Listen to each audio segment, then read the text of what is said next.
నమస్తే, నేను మీ గాయత్రి. ప్రస్తుతం మనతో పాటు ఉన్నారు ఆస్ట్రో న్యూమరాలజిస్ట్ అగ్నిష్ అమిత్ రాజ్ గారు. గురుగారితో మాట్లాడదాం. నమస్కారం గురుగారు. నమస్తే. గురుగారు, ఇప్పుడు అంటే ప్రతి ఒక్కరు కూడా సమస్యల్ని ఫేస్ చేస్తూనే ఉన్నారు. డైలీ లైఫ్లో ఏదో ఒక సమస్య ఉంటుంది.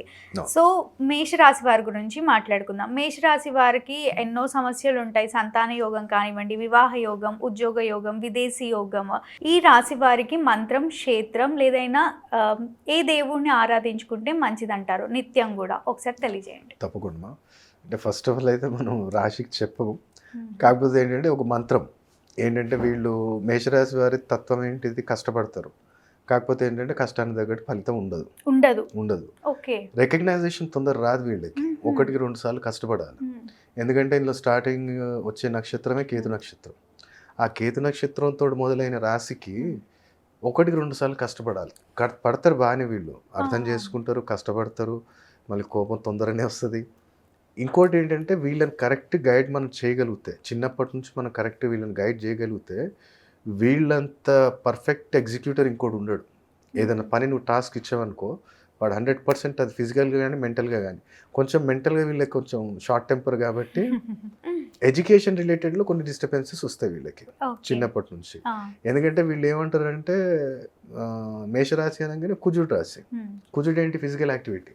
ఒక దగ్గర కూర్చోరా బాబు అంటే కుజుడాడు. నేను క్రికెట్ ఆడుతా అంటాడు, నేను ఆడి బాస్కెట్బాల్ ఆడుతా అంటాడు, ఫుట్బాల్ ఆడుతా అంటాడు. ఆడు ఒక్క దగ్గర స్థిరంగా ఉండలేడు. అదే ఒకవేళ ఈ మేషరాశి వాడికి ఒక మంచి నేమ్ అనేది, ఇప్పుడు నాది ఉంది Agnesh Amit Raj, repetition, AA repetition. వాళ్ళని రీసెర్చ్ ఓరియంటెడ్ చేయొచ్చు. అలాగే న్యూమరాలజికల్గా కూడా వీళ్ళకి మంచిగా, ఇప్పుడు ఏంటిది మేషరాశి అనగానే కుజుడు అంటే 9 మిత్రుడు ఎవడంటే 3. సింపుల్ ఇట్లా పెట్టేస్తారు. కానీ మేషరాశిని ఏం చేయాలంటే 6/9లో కానీ 9/6లో కానీ తీసుకురావాలి. నెంబర్లో తీసుకొచ్చి, ఇప్పుడు ఎగ్జాంపుల్ అనుకో, XYZ ఒక అమ్మాయి ఉంది, ఆ అమ్మాయికి బాబు పుట్టిండు. చిన్నప్పుడే వాడికి మంచిగా ఓ పేరు పెట్టేసావు. 9 డిజిట్స్లో 6 నెంబరో లేదా 6 డిజిట్స్లో 9 నెంబరో పెట్టావు. వాడికి ఒక టాస్క్ వేసే మైండ్లో, బిడ్డ నువ్వు పెద్ద అయిన తర్వాత మంచి ఒక క్రికెటర్ కావాలరా. వాడి మైండ్లో అదే ఉంటుంది. వాడు ఎదుగుతున్నా కొద్దీ అదే ఉంటుంది. వాడికి అదే నువ్వు మైండ్లో అది వేస్తూ ఉండాలన్నమాట. నువ్వు క్రికెటర్. వాడు దాని వైపే అట్రాక్ట్ అవుతాడు, దాంట్లోనే రీసెర్చ్ చేస్తాడు, దాని మీదే ముందుకెళ్తాడు. ఎగ్జాంపుల్ సచిన్, 6 అక్షరాలు 9. ఏమైనా ఆయన పెద్ద బౌలర్ గాడు, క్యాప్టెన్సీ ఇచ్చినా సరే ఆయన పాపం నిలబెట్టుకోలేకపోయాడు. సో అట్లా సక్సెస్ ఎట్లా, గాడ్ ఆఫ్ క్రికెట్, బ్యాట్స్మెన్. ఎలాంటి బౌలర్నైనా వరల్డ్లో టాప్ మోస్ట్ బౌలర్స్ని కూడా ఉత్కారేసినోడు సచిన్ తర్వాత రోహిత్ శర్మ గారు, విరాట్ కోహ్లీ గారు, జూనియర్స్ ఇప్పుడు వచ్చారు. కానీ but in 90s he is the best batsmen in India team. కాబట్టి వీడికి ఇట్లా చిన్నప్పటి నుంచే టాస్క్ ఇచ్చేయాలి.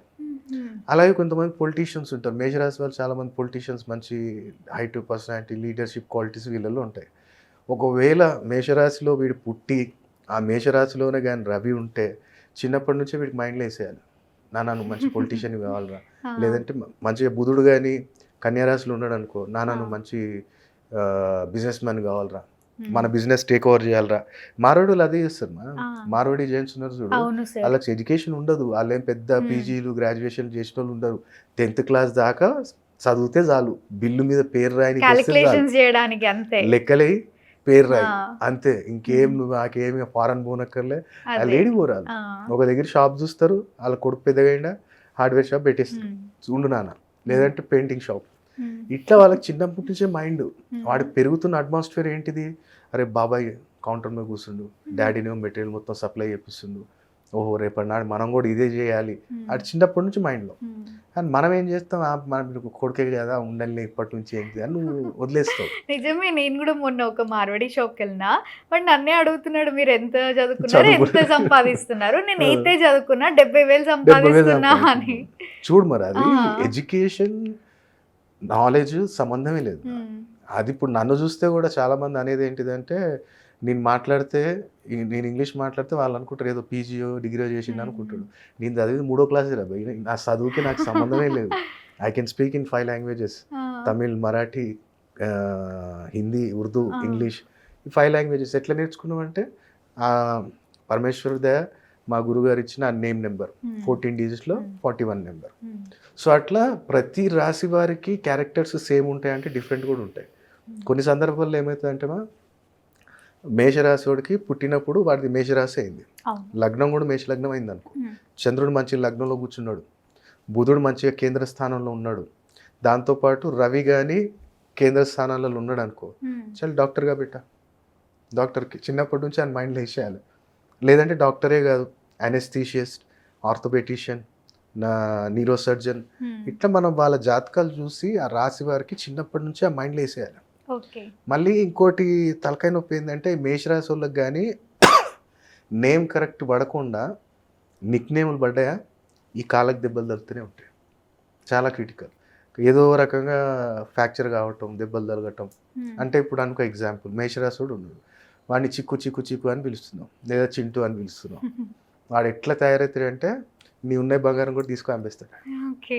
ఆ చిన్నప్పటి అంటే నుంచి నార్మల్ గా కూడా నిక్ నేమ్స్ పిలవద్దు. పిలవద్దు.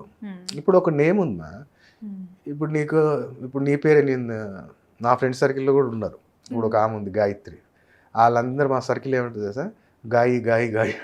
నన్ను కూడా అలానే అంటారు, ఇప్పుడు గాయ గాయ అని.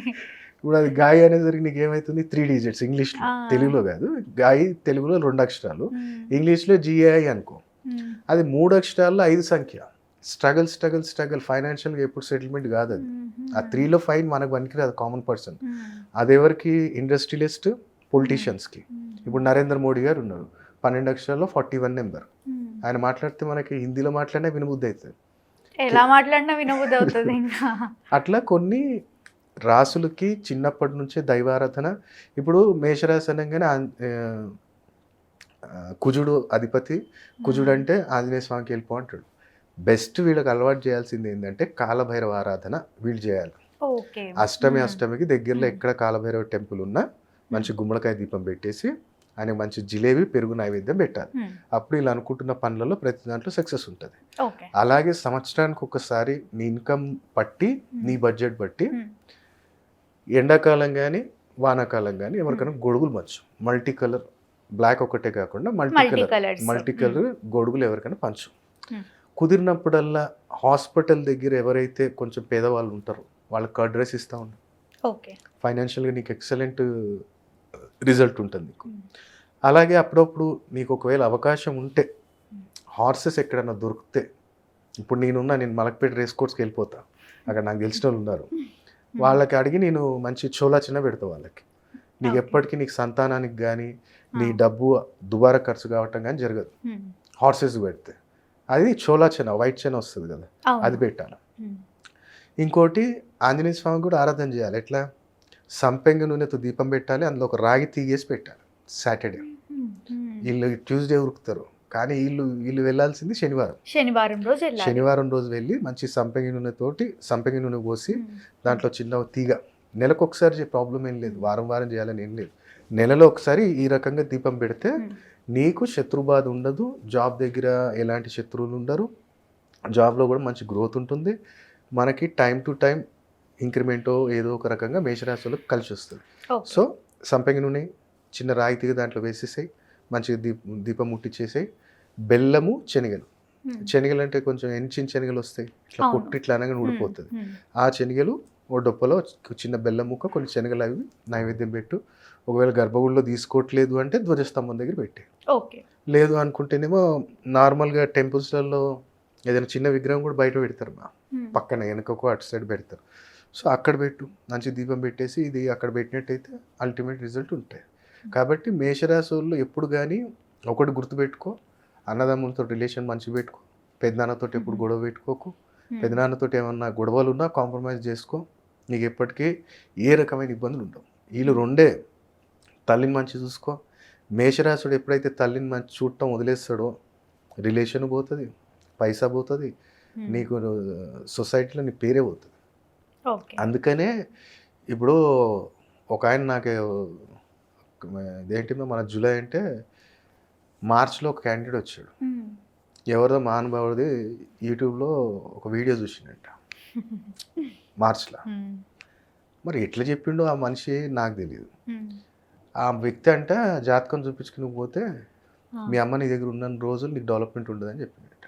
అయ్యో, నేను అనుకున్నావు అమ్మ సరే అని చెప్పి పాపం వాళ్ళకేం తెలుస్తుంది, వాళ్ళకి తెలియదు కదా. వాళ్ళు నమ్మేసి నిజంగానే మా అమ్మ ఏదో అది ఇది అనుకొని తీసుకుపోయి ఓల్డ్ ఏజ్ హోమ్లో పెట్టేసి దూరం పెట్టాడు. ఈ బిజినెస్ అప్పటిదాకా ఏదో నెలకు ఒక 3 లక్షలు నడుస్తుంది. ఎప్పుడైతే పంపించిండో మొత్తమే డౌన్, 50,000కి వచ్చింది. వీడు షాకు, ఏమైంది ఏంటిది ఏం చేసిన నేను తప్పు అంటే, నా క్లయింట్ వీళ్ళిద్దరు క్లాత్ బిజినెస్ చేస్తారు. అయితే ఏంద్రా ఏడికి పోయినారు అంటే, పలానా ఆయన దగ్గర పోయినా ఇట్లా మమ్మీ దగ్గర ఉంటే బిజినెస్ కాదంటే, పిచ్చనా కూడా ఎవడు చెప్తున్నా నీకు అని చెప్పి నా దగ్గర పట్టుకొచ్చిండు. అయితే సరే లగ్నంలో నేను చూసా చంద్రుడు పీడించబడుతున్నాడు, రైట్. కానీ వదలాలా లేదా అనేది ఎక్కడ చూడాలి? D11 చార్ట్లో చూడాలి. వీళ్ళు చూడరు. D11 చార్ట్లో మంచి వృషభ రాశిలో ఎక్సలెంట్ ఉన్నాడు.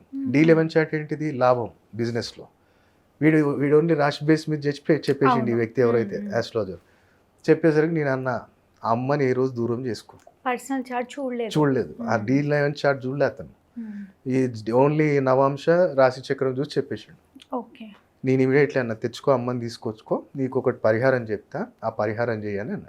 ఏం చేయాలి గురుగారు అంటే, ప్రతి సోమవారం ఆదివారం రోజు రాత్రి పెరుగు తోడే మట్టి దాంట్లో, మట్టి ప్రమిదలో నెలకి 2 సార్లు, పౌర్ణమి వెళ్ళిపోయిన తర్వాత మొదటి ఆదివారం, అమావాస్య వెళ్ళాక మొదటి ఆదివారం.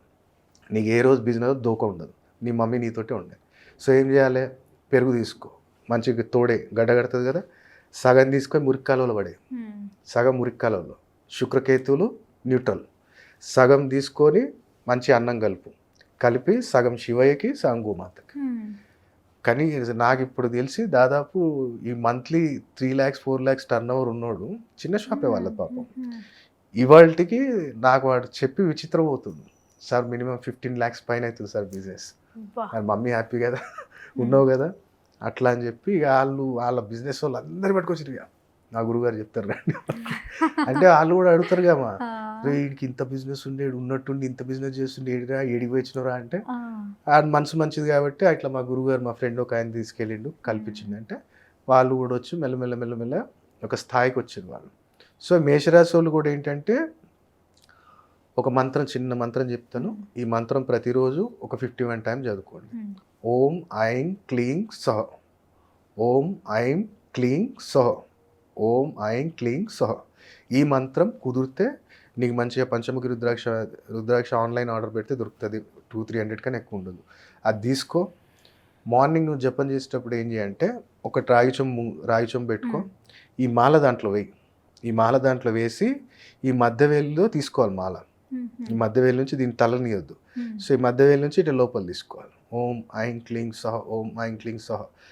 ఇది మళ్ళీ నీకు ఇక్కడ జడ 51 లెక్క పెట్టుకోవచ్చు, లేదా 108 అంటే ఎంతసేపు, 5 minutes అయిపోతుంది. సో ఇది అనుకొని, మంత్రం అనుకొని ఆగ్నేయంలో దీపం పెట్టడం మొదలుపెట్టు. ఇంట్లోనే ఆగ్నేయంలో నీకు కుదిరినప్పుడల్లా, లేదంటేనేమో మంగళవారం, గురువారం, ఆదివారం, ఈ 3 రోజులు ఆగ్నేయంలో దీపం పెట్టు. ఆగ్నేయంలో ఎందుకు పెట్టాలి, మేము ఈశాన్యంలో ఆల్రెడీ పెడుతున్నాం కదా అని క్వశ్చన్ అడుగుతారు మళ్ళీ కామెంట్స్. ఆడ పెడితే సరిపోదా గురువుగారు, ఈడ కూడా పెట్టాలా అంటారు.